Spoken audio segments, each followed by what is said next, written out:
Hindi naman obvious na ganun akong kasaya, di ba? Lip liner, first ever. Gagamit ako. Yan, dainty kiss pa. Kiss. Ah! Ano ba na ito? Pantasa. Wala na pa tumpik-tumpik pa.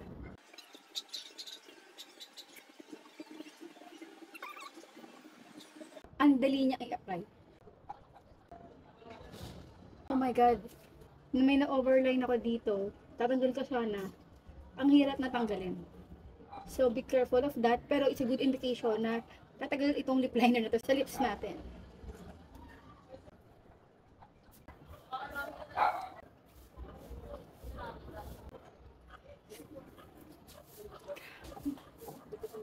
Hindi naman obvious na ganun akong kasaya, di ba?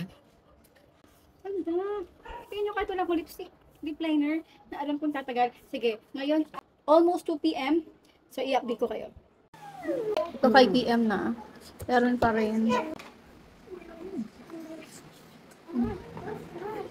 11:34 p.m. na at hindi talaga ako pa naghihilamos kahit matutulog na ako. At tignan yung aking lip liner. Super ganda. Nag-stay siya. Well, nag-reduce siya. Pero at least meron pa siyang tinang dito sa ating lips. Ang ganda. Grabe.